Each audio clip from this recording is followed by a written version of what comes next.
আল্লাহ রাব্বুল আলামিন আমাদেরকে সৃষ্টি করেছেন মাটি দিয়ে। জিন জাতি যাদের মধ্য থেকে ইবলিসও আছে, ওদেরকে সৃষ্টি করেছেন আগুন দিয়ে। প্রত্যেক বস্তুর কিছু বৈশিষ্ট্য আছে। আগুনের বৈশিষ্ট্য হলো তাড়ালি, উপরের দিকে ওঠা। চারাক জ্বালাইলেন, মোম জ্বালাইলেন, আগুন যদি 2 ইঞ্চি উপরের দিকে লম্বা হয়ে জ্বলে, চারাক কিংবা মোম উপর করলে নিচের দিকে 2 ইঞ্চি লম্বা হবে না, উল্টা উপরের দিকে উঠতে যাবে, উপরের দিকেই উঠবে। তার স্বভাব। মাটির স্বভাব তাসাফুল, নিচের দিকে নামা। যতই উপরে ধাক্কা দিবে সে আবার ফিরে আসবে নিচের দিকে। মাটির ঢিলা উপরের দিকে মারবে, আবার ফিরে আসবে নিচে। মাটির স্বভাব নিচে নামা, আগুনের স্বভাব উপরে ওঠা।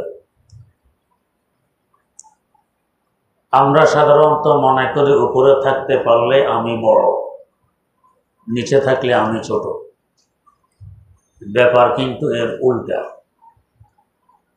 যত নিচে থাকার চেষ্টা করি নিজকে নিজে ছোট বানাই, বাস্তবে আল্লাহ পাক তত বড় বানায়। আর যত উপরে থাকার চেষ্টা করি নিজকে নিজে বড় মনে করি, আল্লাহ পাক তাকে তত ছোট বানায়। তাই দেখা গেছে আগুনের স্বভাব অহংকার, অহমিকা, কিবির, উপরে উঠা। আজ পর্যন্ত আগুন থেকে কোনো গাছ উদিত হয়েছে ইতিহাসে নেই। ওই গাছ কোনো ফল দিয়েছে ইতিহাসে নেই। আগুন থেকে কোনো নদী নালা প্রবাহিত হয়েছে ইতিহাসে নেই। যে পানির অপর নাম জীবন, আগুন থেকে এটা পাওয়া যায়। হ্যাঁ, আমরা উপকৃত হই অন্য দিক দিয়ে, পাকশাক করি ইত্যাদি ইত্যাদি। যদি আমরা আগুন জীবনের জন্য ব্যবহার না করি, পাকশাক বন্ধ, পাকশাক না করি, তারপরেও কিন্তু বাঁচতে পারবো। ফল ফলাদি খেয়ে, সবজি খেয়ে বাঁচা যাবে। এমনকি পাকশাক না করেও অনেক কিছু খাওয়া যায়। গরু, ছাগল, হাঁস, মুরগি এরা কি পাক করে খায়? পাক করে খায় না। তাই বলে কি তাদের সকলের পেট নষ্ট থাকে? না। যেহেতু পাকশাক করে খায় না, আল্লাহ পাক ওই হিসাবে হজমে শক্তি দিয়ে দিয়েছে, পেট নষ্ট হয় না, বরং আমাদের তুলনায় তাদের পেট আরো ভালো থাকে। কত শক্ত ঝিনুক, শামুক হাঁসে খায়, সব পেটের ভিতরে গিয়ে ফিনিশ হয়ে যায়, হজম হয়ে যায়। আমরা খাইলে হজম হবে না। তো এরা যে পাকশাক করে খায় না, এরাও বাঁচে। আমরা পাকশাক না করলে আমরাও বাঁচব। হ্যাঁ, একটু সুস্বাদু করার জন্য, তাড়াতাড়ি হজম হওয়ার লক্ষ্যে আমরা পাকশাক করে খাই, এতটুকু বেশ করবে, না হলেও চলা যায়। কিন্তু মাঠে যদি না হয়, আমাদের পুরা খোরাক, খাবারের ব্যবস্থা সব মাটি থেকে, ফল ফলাদি মাটি থেকে, পানির অপর নাম জীবনে, পানিও মাটি থেকে। কত নদী নালা, পাহাড় পর্বত থেকে বেরিয়ে এসেছে, এই পাহাড়গুলো সব মাটি। কোন পাহাড় পাথরের, পাথরও মাটিরই একটি প্রকার। এটা নরম, এটা শক্ত, বেষ্ট মতটুকু, এটাও মাটি, এটাও মাটি। তো নিচে থাকার কারণে মাটি দ্বারা অসংখ্য মাখলুক উপকৃত হচ্ছে। আর উপরে ওঠার কারণে আগুন শুধু আমরাই ব্যবহার করি, অন্য কোনো মাখলুক করে? গরু ছাগল আগুন ব্যবহার করে? হাঁস মুরগি করে না, চলতে পারে। শুধুমাত্র মানুষ উপকৃত হয়, আর কোনো মাখলুক আগুন দ্বারা উপকৃত হয় না। আগুন রোদের প্রয়োজন নেই, ওরা এমনি বাঁচতে পারে, চলতে পারে। এই বরকত মাটির কেন? তার স্বভাব হলো নিচে থাকা, পায়ের নিচে থাকা। আবার যদি এ মাটি উড়া আরম্ভ করে, যে আমি উপরে উঠবো, নিচে থাকবো না। দোলাবালি হয়ে উপরে উঠবে, মাথায় পড়বে, জামায় পড়বে। মাথায় পড়লে হাতে 2 থাপ্পড় মাথা ছাড়তেছেন, আসলে থাপ্পড়টাকে মাথায় দেন না মাটিকে দেন? মাটিকে দিতেছেন। জামায় পড়লে জামাকে 2 ঝাঁকা, কাকে দিতেছেন? মাটিকে দিতেছেন। নওগাঁ ডিস্ট্রিক্ট এক সময় ছিল ধুলাবালির এলাকা। শুধু বর্ষাকালে ধান হইতো, সুদিনকালে খালি পড়ে থাকতো জমি। রাস্তাঘাটও পাকা ছিল না। সুদিনকালে মহিষের গাড়ি, গরুর গাড়ি চলতো, এতে করে রাস্তার ধুলা অন্তত 1 ফিট ধুলা। বর্ষাকালে বৃষ্টি হলে ওই 1 ফিট কাদা। ওই এলাকায় ওয়াজ মাহফিলে যাওয়া আরম্ভ করেছে আমি আজ থেকে প্রায় 46 বছর আগ থেকে। এখন তো রাস্তাঘাট পাকা, এখন ধানের চাষ হয় সুদিনকালও, এখন ধুলাবালি নেই। তখন খুব ধুলা হইতো, রাস্তাঘাট কাঁচা, গাড়ি ঘোড়াও নেই, তো হুন্ডা নিত এক জায়গা থেকে আরেক জায়গায়। প্রথম তো বুঝতাম না, প্রথম একখানে গিয়ে হুন্ডা থেকে নামলাম, 2 জন মানুষ গামছা দিয়ে এসে আমাকে ফিটানো শুরু। আমি তো অবাক, এই বেজ্জতি, এখানে গামছা দিয়ে ফিটাই, এটা কি? পরে দেখি যে হুন্ডাওয়ালাকেও পিটায়। এরপরে বুঝলাম আসলে তো আমাকে পিটায় না, ধুলাবালিকে পিটায়। হুন্ডার ধুলাবালিতে চোখ ছাড়া সব সাদা, তো নিজকে নিজে তো দেখা যায় না, ধুলাবালি যে অবস্থা হয়ে গেছে। তো গামছা দিয়ে পিটাইয়া আমাদের দেহকে বের করে ধুলাবালি থেকে। তো এই যে পিটাইল, আসলে কি আমাকে পিটাইল না, পিটাইছে মাটিকে। মাটি গামছার পিটুনি কেন খাইল? এটা উপরে আসতে চাইছে, উঠছে এই কারণ। উপরে উঠলে ধাক্কা খায়, থাপ্পড় খায়, পিটুনি খায়, ছাড়া খায়, সব কিছু খায়, গালিও খায়। অনেকেই ধুলাবালিকে গালিও দেয়, আল্লাহর গজবও দেয়। এই সব কিছুর কারণ কি? উপরে কেন উঠতে চাইলে এই কারণ। আর যদি নিচে পড়ে থাকে, জুতার নিচে, এমন বরকত হয়, এর মধ্যে হাত মেরে তায়াম্মুম করো, তোমাকেও পাক করে ফেলবে। কত দাম বেড়ে গেছে। উপরে উঠলে ধাক্কা খায়, গালি খায়, লানত খায়, অভিশাপ খায়, আর নিচে হলে তায়াম্মুমের ব্যবস্থা হয়, মানুষকেও পাক বানাইয়ে দেয়। কত ব্যবস্থা। এর থেকে অনেক ফল ফলাদি আমরা পেয়ে থাকি মাটির কারণে। তো মাটির স্বভাব নিচে নামা, আগুনের স্বভাব উপরে ওঠে। আর সবচেয়ে বড় বরকত হলো এই স্বভাবের কারণে মাটি থেকে আল্লাহ পাক সৃষ্টি করলেন আশরাফুল মাখলুকাত, সবচেয়ে দামি মাখলুক, যে মাখলুক উদ্দেশ্য একমাত্র আমার আল্লাহ। তো দুনিয়ার সকল মাখলুক বান্দা তোর, তুই আমার। ये जहां तेरे लिए है आसमां तेरे लिए, ये जहां तेरे लिए है आसमां तेरे लिए, कुन फका तेरे लिए है, तू है मालिक के लिए, कुल फका तेरे लिए है, तू है मालिक के लिए। पूरा दुनियार जा किछु आछे सब बंदा तोर खादेम, तोर चाकर, तोर सेवक, আর তুই একমাত্র আমার। এই ভাগ্য, এই ইজ্জতের সম্মান তো অন্য কোনো মাখলুককে নিয়ে একমাত্র মানুষের। এই সম্মানে মানুষ সৃষ্টি হলো মাটি থেকে। কেন? মাটির নিচে নামতে চায়, নিজকে নিজে ছোট মনে করে, পদদলিত হয়, বরকত। আগুন উপরের দিকে উঠতে চায়, যার কারণে আগুন থেকে সৃষ্টি হলো ইবলিস আর শয়তান, যার গলায় লাআনতের হার। ইহুদি হোক, খ্রিস্টান হোক, মুসলমান হোক, সাবাই হোক, সবাই একে লাআনত দেয়। ইবলিস লাআনাতুল্লাহ আলাই, আল্লাহ লাআনত তার উপরে হোক। লাআনতের ভাগীদার হইল আগুনের সৃষ্টি ইবলিস।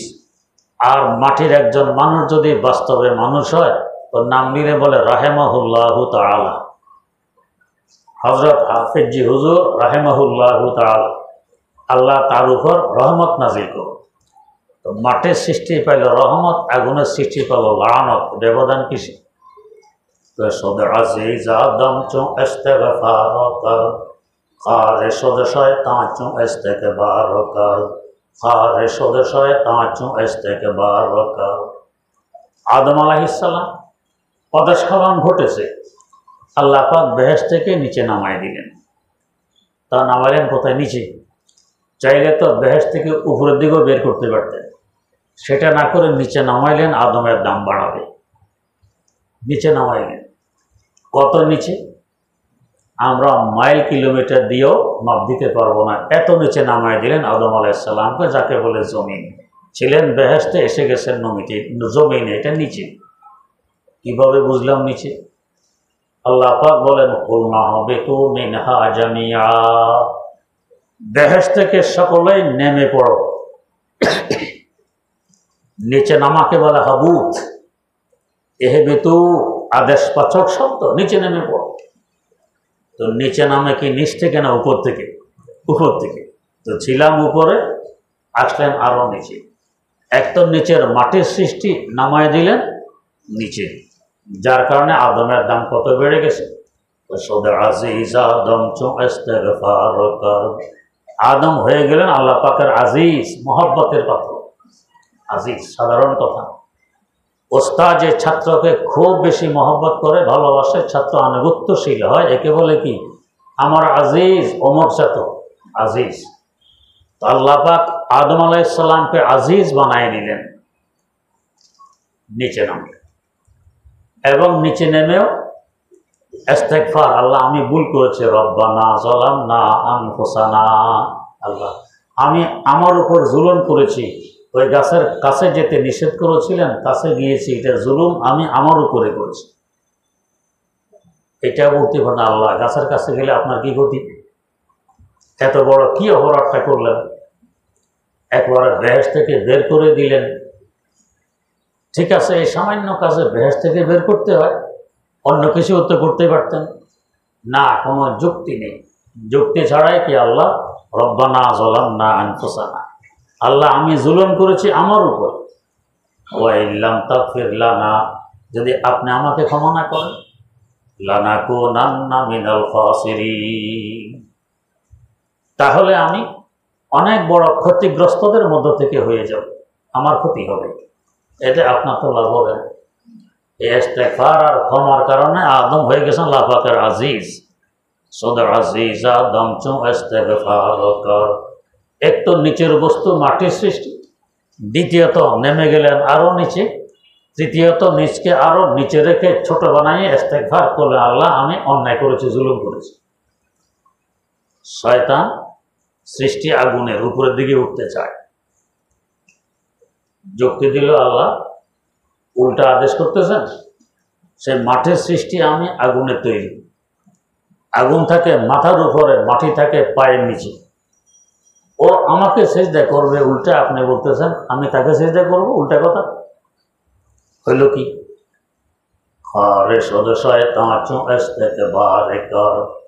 নিজকে যে বড় বানাইতে চাইল, বেজ্জত হয়ে গেল, লাআনতের ত্বক, লাআনতের হার গলায় পড়ে গেল। দুনিয়ার কোটি কোটি মানুষ কিয়ামত পর্যন্ত তাকে লানত দিতে থাকবে, ইবলিস লানতুল্লাহ আলাইহি। নিচে নামার দাম কত এবার চিন্তা করুন। হযরতে পয়গম্বর আলাইহিমুস সালাতু ওয়াস সালাম, সকল পয়গম্বর মনে করেন আমি সবচেয়ে ছোট। এমনকি পয়গম্বরদের পয়গম্বর, আমাদের পয়গম্বর হযরত মুহাম্মদ মুস্তাফা সাল্লাল্লাহু আলাইহি ওয়াসাল্লাম মেরাজে গেলেন, যার উপর আর উপর নেই, আরশে মুআল্লা পর্যন্ত পৌঁছলেন, এত উপর। ফিরে আসার পর জিজ্ঞেস করা হইল এই মর্যাদা কিভাবে অর্জন হইল? আমরা হলে কি বলতাম? আরে আমি শ্রেষ্ঠ মাখলুক, আমি সারা দুনিয়া আখিরাতের সর্দার, আমি উপরে যাবে না তো কে যাবে?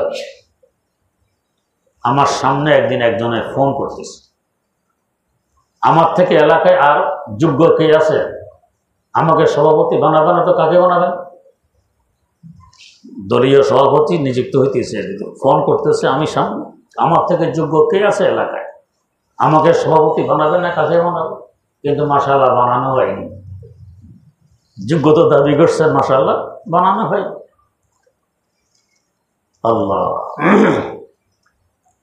আল্লাহ রাসূল বলতে পারতেন আমি রাসূলদের রাসূল, নবীদের নবী, শ্রেষ্ঠ মাখলুকের পয়গম্বর, দো জাহানের সর্দার, আমি উপরে যাবে না তো কে যাবে? বললেন কি? এগুলো কিছু বললেন না, বললেন আব্দিয়তের কারণ, গোলামির কারণে। আমি আমাকে সবচেয়ে বেশি ছোট মনে করি, তুচ্ছ মনে করি, এর বরকতে আল্লাহ পাক আমাকে ওইখানে নিয়ে গেছে।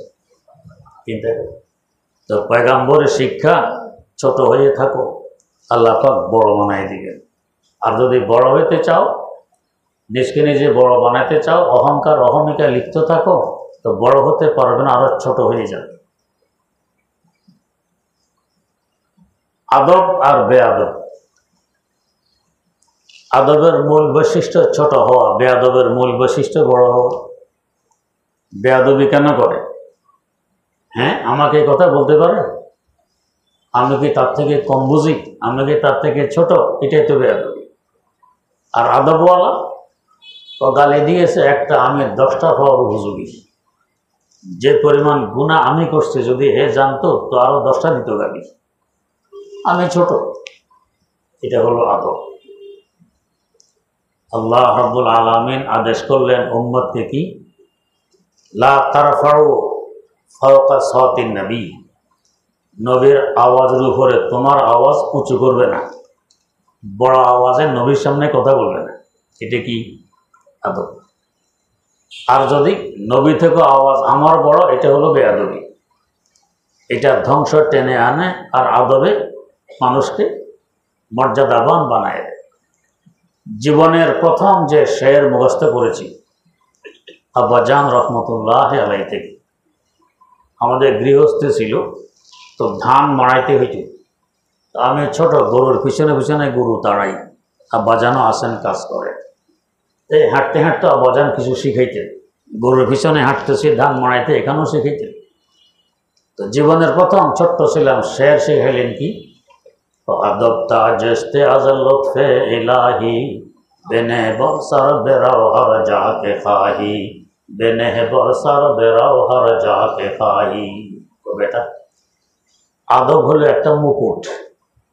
আদব তাজে, তাজ মানে মুকুট। আদব হলো একটা মুকুট। কিসের মুকুট? আজ লুৎফে ইলাহি, আল্লাহর মেহেরবানির একটা মুকুট। বেনে বরসার বেরাও হর যাকে খাহি, আদবের মুকুট মাথায় দিয়ে যেখানে চাও সেখানে যাও, ইজ্জত পাবে। আদবের মুকুট মাথায় দিয়ে যেখানে ইচ্ছা সেখানে যাও, ইজ্জত পাবে, সম্মান পাবে। বেয়াদব কোনোদিন ইজ্জত পায় না, আর আদবওয়ালা ইজ্জত পায়। দেখবেন যে ছাত্র খুব আদব আখলাক আছে, লেখাপড়ায় দুর্বল, আর একজন লেখাপড়ায় সবল, তীক্ষ্ণ মেধা, কিন্তু আদব আখলাক নেই। দেখবেন যে ওর দ্বারা আল্লাহ কাজ নিবে না, এর দ্বারা কাজ নিবে। এমন বহু ঘটনা আমাদের সামনে আছে। লেখাপড়ায় তেমন যোগ্য ছিল না, কিন্তু আদব আখলাক ভালো, ওস্তাদের আনুগত্যতা স্বীকার করে চলত। ওস্তাদ যা বলতো তা মানত, খেদমত করতো ওস্তাদেরও, প্রতিষ্ঠানেরও, মাদ্রাসারও। আল্লাহ চমকায় দিয়েছেন, তার দ্বারা বহু কাজ নিয়েছেন। আর একজন মেধা ভালো, নম্বর বেশি পায়, ফার্স্ট হয় ক্লাস, কিন্তু অহংকার অহমিকা, আমি ফার্স্ট বয়, আমার দাম কত, ওস্তাদের কথা কেন শুনতে হবে, খেদমত কেন করতে হবে, আমি কি এখানে খেদমতের জন্য আসছি, কাজের জন্য আসছি? বেকার হয়ে গেছে, আল্লাহ কোনো কাজ তার থেকে নেননি। তাই বলা হয় আমরা কাবেল হওয়ার চেষ্টা করি, মকবুল হওয়ার চেষ্টা করি না। কাবেল হওয়ার চেষ্টা করি, যোগ্য হওয়ার চেষ্টা করি, গ্রহণযোগ্যতা লাভ করার চেষ্টা করি না। মকবুল হয় তাওয়াজুর, বিনয়ী, নম্রতা এবং আদবের কারণে। তাওয়াজুর, বিনয়ী, নম্রতা এবং আদবের কারণে মকবুল হয়, গ্রহণযোগ্যতা লাভ করে। আমরা মকবুল হতে চাই না, শুধু কাবেল হই। আসবে শিক্ষা আমার মধ্যে, আসবে যোগ্যতা, আসবে কাবেলিয়ত, সবকিছু আসবে, কিন্তু মকবুলিয়ত না থাকলে এগুলো সব বেকার যাবে, কোনো কাজে আসবে না। আমাদের বাংলাদেশের গৌরব খতিব আজম আল্লামা সিদ্দিক আহমদ রহমতুল্লাহ আলাইহি, তার ওয়াজে মানুষ জজবায় দাঁড়িয়ে বলতে, হুজুর আমার হায়াত থেকে 10 বছর হায়াত আপনাকে দিয়ে দিলেন, এরকম বলুন। আমার উস্তাদ হজরত মাওলানা আব্দুল মালেক সাহেবের আব্বা আমার উস্তাদ হাটহাজারী মাদ্রাসায় পড়তেন। উনি শুনাইলেন তো গেছে পটিয়া মাদ্রাসায় ওয়াজ শুনতে। ওয়াজ 2 দিন হইত। তো দ্বিতীয় দিন সকাল ফজরের পর খতিব আজম আল্লামা সিদ্দিক আহমদ রহমতুল্লাহ আলাই ওয়াজ করতেন। ওনার ওয়াজ শুরু হইল, ওয়াজ শুনতেছি। ওয়াজ যখন শেষ দেখি আমার গাঢ় শক্ত হয়ে গেছে, এদিক এদিকে আর মাথা ফিরে না। ইনারিলা কোনো বাতে আক্রমণ করলো না, কি হলো সর্বনাশ, মাথা কেন ফিরে না? তো এরপরে দেখি সকালে 6টা বাজে উনি ওয়াজ শুরু করছেন, 12টা বাজে ছাড়ছেন। পুরা 6 ঘন্টা ওয়াজ করলে একাধারে কি নিয়ে? লা ইলাহা ইল্লাল্লাহ নিয়ে। বলে আল্লাহ যদি তৌফিক দেয় আগামী বছর মুহাম্মদুর রাসূলুল্লাহর উপরে বাকি বয়ান হবে। ওই 6 ঘন্টা ওনার দিকে তাকাইছিলাম গা টাক করে, আর এদিক এদিক ফিরার সুযোগ হয়নি। এমন আকর্ষণীয় কথা। এই 6 ঘন্টা একদিকে ফিরে থাকার কারণে এখন গা ওইদিকে শক্ত হয়ে গেছে, এদিকে এদিকে আর ফিরে না। আর ওনারই সাথী মৌলানা আজিজুল হক একই সাথে একসাথে পড়তো। সে ফার্স্ট হইতে আজিজুল হক, কত ভাষা সেকেন্ড হইতে 2 নম্বর, 1 নম্বর। কিন্তু রাত ভর সে কিতাব দেখতে, উদ্দেশ্য কি? হুজুরকে আটকাবো কালকে ক্লাসে, প্রশ্ন করবো, আটকাবো, আটকানোর জন্য কিতাব দেখে। আর ইনিও রাতভর কিতাব দেখে, কিতাব বুঝার জন্য। দুজনের নিয়ত কত ব্যবধান, কাজ উভয়জনের সমান। এও রাতভর কিতাব দেখে, এও রাতভর কিতাব দেখে। এর উদ্দেশ্য এলেম অর্জন করা, এর উদ্দেশ্য উস্তাদকে আটকানো। এরপরে ক্লাসে এই প্রশ্ন, হে প্রশ্ন, ঝামেলা জুড়ে দিচ্ছে। এইভাবে সে দাওরা হাদিস পাশ করলো হাটহাজারীতে, উভয়জন। কিন্তু শেষমেশ আজিজুল হক হয়ে গেল বেদাতি, শিরিক বেদাতে লিপ্ত। মারা যাওয়ার পরে তার কবর হয়ে গেছে মাজার, এখন উরুস হয়। আর খতিব আজম রহমতুল্লাহ আলাই সুন্নতের উপরে অটল, ইনি বেদাতি হননি। বহু বহস 2 সাথী করেছেন।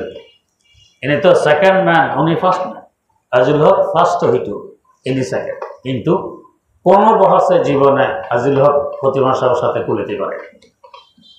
একবার এক বহসে যাওয়ার পরে আজিজুল হক সাহেব প্রথমে মাইক নিয়ে ঘোষণা দিল কি? তো আজিয়া সিদ্দিকার মার হওয়ায় যে কথাকে হারাম বলিব আমি হালাল প্রমাণ করিব। সিদ্দিকার মায়ের ছেলে সাথী সিদ্দিককে বলে, সিদ্দিক আহমদ রহমতুল্লাহ, সে যে বস্তুকে আজকে হারাম বলবো আমি এটাকে হালাল প্রমাণ করব। বহস ছিল কেয়াম দেখে আমি, তো তার খেয়াল সিদ্দিক আহমদ সাহেব বলবে কেয়াম করা হারাম, আমি হালাল প্রমাণ করব। খতিব আজম সিদ্দিক আহমদ রহমতুল্লাহ মাইক নিয়ে বললেন, আমি ফতুয়া দিলাম আজিজুল হকের মা তার জন্য হারাম, বিয়ে করতে পারবে না, হারাম, এখন হে হালাল করুক। এখন আজিজুল হক চুপ, কি হালাল করবে এটা? এই তো আরেক বহসে গেল। বহসে যাওয়ার পরে বলতেছে, আমি হইলাম বাহারুল উলুম, আমি এলেমের সাগর। আর সিদ্দিকার মার হওয়া এলেম নাই, কালাম নাই, কি আমার সাথে তর্ক করে বহস করবে? বলাচ্ছে সকলের সামনে সিদ্দিক আহমদ রহমতুল্লাহ তার গায়ের সাথে পা লাগাই দিলেন। লাগাই বলেন, কই পা লাগাইলাম? পানি তো লাগেনি, সাগর কিভাবে হইল? হলে তো পানি লাগবে, হয় পানি তো লাগে, বেজ্জত ঠিক আছে। আরেকদিন রেলগাড়িতে ঘটনাক্রমে যে বগিতে আজিজুল হক যাইতেছেন, সেই বগিতে খতিব সাহেব আসি উঠছেন। ঘটনাক্রম ওটার পরে আজিজুল হক জিজ্ঞেস করে, ও গুখান্নার হওয়া খড়ে যাওয়ার দে, ও গু খানেওয়ালার ছেলে কোথায় যাও? বগি ভরা মানুষ, এই প্রশ্ন। উনি জবাব দেন কি, ও চিনি খান্নার হওয়া, তুমি খড়ে জবাব দে, ও চিনি খানেওয়ালার ছেলে, তুমি কোথায় যাও? মানুষ তো আশ্চর্য, এই বললো গু খানেওয়ালার ছেলে, আর হে বলে চিনি খানেওয়ালার ছেলে, কি জবাব হইল? অন্তত কমাস কম গু খানেওয়ালার ছেলে বলতে হলে ফসা গু খানেওয়ালার ছেলে বলতো, উল্টা বলে চিনি খানেওয়ালার ছেলে। একজন প্রশ্ন করে বসলে, হুজুর আপনাদের কথাটা বুঝলাম না। খতিব আজম সিদ্দিক আহমদ রহমতুল্লাহ উত্তর দিলেন, ইয়াতারাশাহুল এনা ও বিমা ফিহি, বর্তনের ভিতরে ভান্ডার ভিতরে যা থাকে উপর করলে হেঁটেই তো পড়ে। কলসির ভিতরে যদি পানি থাকে উপর করলে কি পড়বে? পানি। যদি কলসির ভিতরে চিনি উপর করলে কি পড়বে? চিনি। আর যদি কলসির ভিতরে থাকে গু উপর করলে কি পড়বে? গু। কোয়া এবার ফেটির ভিতরে গুয়ে ভরা, এলে মু দিয়ে গু বার হবে, আর ফেটির ভিতরে চিনি, তাই মু দিয়ে চিনি বার হবে। এর ফেটির ভিতরে গু, এই জন্য মুখ দিয়ে গু বের হয়, আমার ফেটে চিনি, তাই মুখ দিয়ে চিনি বের হয়। আল্লাহ, অত চিনি সেকেন্ড ম্যান, কিন্তু তার সাথে বসে কখনো পারেনি। এক দুনিয়াকে তিনি হেদায়েত করে গেছেন, কাপাইয়া গেছেন। পটিয়ার মতো মাদ্রাসায় বুখারী শরীফ পড়াইতেন, আর আজিল পড়ানো তার কিসমতে জোটেনি, অথচ ফার্স্ট হয়েছে। কেন? একজনের মধ্যে আদব, বিনয়, নম্রতা, নিজকে ছোট বানাইয়ে চলছেন। আরেকজনের মধ্যে বেয়াদবি, অহমিকে অহংকার, আমি বড় ফার্স্ট বই হই, ওস্তাদকে আটকাবো না তো কি করবো, বরবাদ হয়ে গেছে। এই খতিব আজম সিদ্দিক আহমদ রহমতুল্লাহ একটা বিজ্ঞানের কিতাব আমাদের মাদ্রাসায় পড়ানো হয়, মাইবুজি বিজ্ঞান। এটা উনি ক্লাসে করতে পারেননি, তো মুফতি আজম বাংলাদেশ আল্লামা মুফতি মোহাম্মদ ফয়জুল্লাহ রহমতুল্লাহ আলাইকে ধরলেন, হুজুর কিতাবটা আপনি আমাকে পড়াবেন। তো আমার কাছে সময় নেই, পড়াতে পারবো। হুজুর এটা আমার পড়া হয় নাই, পড়া দরকার, সময় নেই। অনেক পীড়াপির পর বললেন, মাদ্রাসা যখন ছুটি হয় আমি বাড়ি যাই। হাটহাজারী থেকে উনি মেখল যান, মেখল মুফতি আজম রহমতুল্লাহ আলাইহির বাড়ি 3-4 কিলোমিটার হবে। তো এই সময় যদি আমার পিছনে পিছনে আসতে পারো, এ রাস্তায় একটু পড়াইতে পারবো। জি হুজুর, আমি রাজি আছি। চিন্তা করেন, সারাদিন ক্লাস, ওস্তাদে ক্ষুধার্ত, ছাত্র ক্ষুধার্ত। এই অবস্থায় ছাত্র এই কিতাবটা পড়ার জন্য 3-4 কিলোমিটার হাঁটবেন, আবার 3-4 কিলোমিটার হেঁটে মাদ্রাসায় ফিরে আসবেন। রাজি হয়ে গেছেন। তো মুফতি আজম মুফতি ফয়জুল্লাহ রহমতুল্লাহ আলাই আগে আগে হাঁটতেন, তিনি পিছনে পিছনে কিতাবের এবারত করতেন, আর উনি ব্যাখ্যা দিত। এইভাবে কয়েকদিন যাওয়ার পরে বললেন, ওবা আন্নালাইব, আর পড়া লাগবে না। হুজুর যেখানে পড়িনি, যেটুকু পড়ছো এটা যদি বুঝে আসে, যেটা পড়া না সেটা বুঝে আসবে, আমি দোয়া করে দিব, বাস শেষ বলে দিন। খতিব আজম রহমতুল্লাহ আলাইহি বলেন, যখন দেওবন্দ পড়তে গেলাম, ইন্টারভিউ হবে, ইমতিহানে দাখিলা ইন্টারভিউ। হজরত মৌলানা এজাজ আলী রহমতুল্লাহ, হজরত মৌলানা ইব্রাহিম বলিয়বী রহমতুল্লাহ, যিনি মান্তেক হিকমত আর বিজ্ঞানের ইমাম, ওনার কাছে ইন্টারভিউ। এই কিতাবটাই আনছে ইন্টারভিউ নিবে লেগে, যে কিতাব পড়েন নাই ক্লাসে সেটাই আনছে। এমন এক জায়গায় খুললেন যেখানে পড়ি নেই, পড়া হয়নি। বলে এবারে বলো এখানে কি বললো। আমার মন দৌড় দিল চিটাগাং মুফতি আজম মুফতি ফয়জুল্লাহ রহমতুল্লাহ আলাইহির দিকে। ইনি তো বলছেন দোয়া করে দিব, দেখি আজকে দোয়ার অবস্থা কি। এইদিকে মন আসলো, এরপর আমি শুরু করলাম লেকচার। ওই কিতাবের পৃষ্ঠাকে সামনে রেখে শুরু করি। লম্বা চৌড়া এক লেকচার দেওয়ার পরে যিনি ইমতিহান নিতে আসছেন, ইব্রাহিম বলিয়বী রহমতুল্লাহ আলাই, যিনি ইন্টারভিউ নিতে আসলেন, বললেন, तुमने ये किताब किससे पढ़ी है, তুমি এই কিতাব কার কাছে পড়েছো? বললাম মুফতি আজম বাংলাদেশ মুফতি मोहम्मद फैजुल्लाह रहमतुल्लाह अलैहि কাছে পড়ছি।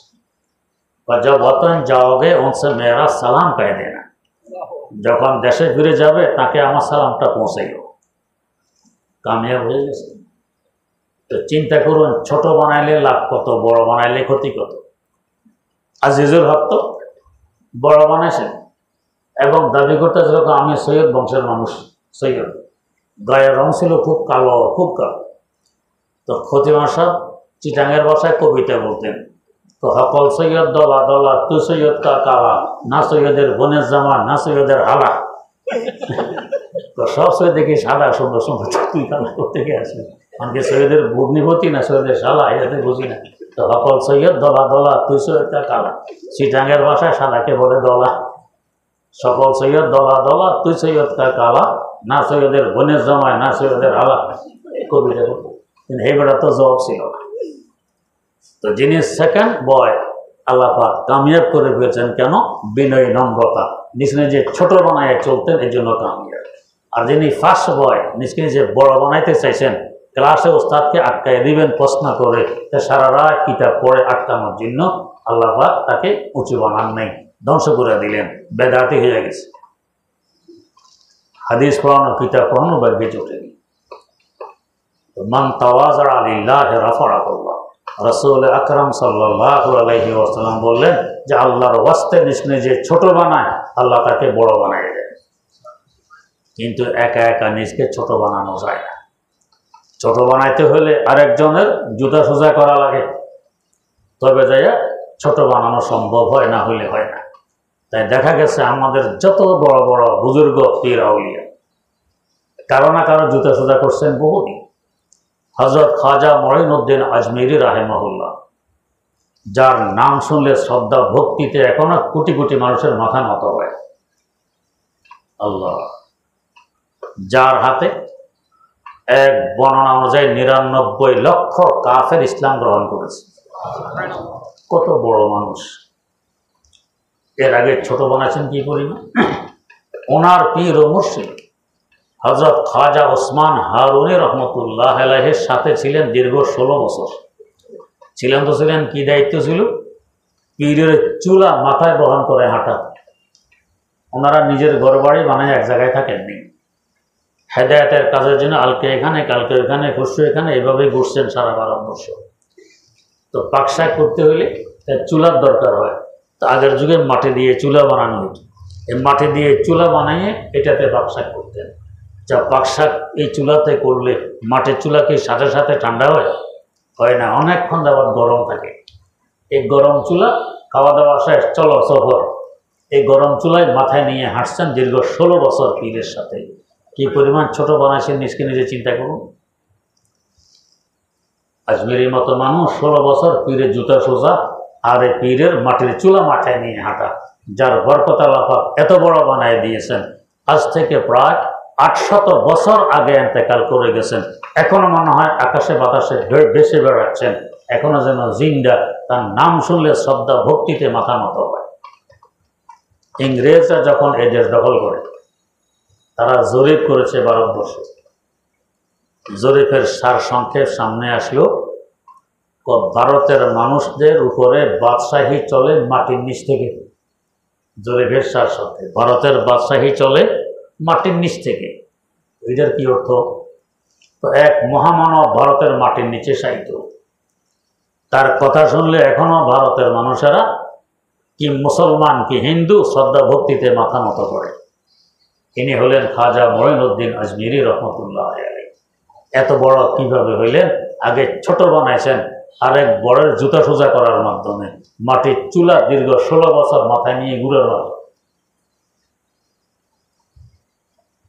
যত আরেকজনের শরণাপন্ন না হইলে, আরেক বড়ের কাছে গিয়ে নিজকে নিজে ছোট বানাইতে না পারলে বড় হওয়া যায় না।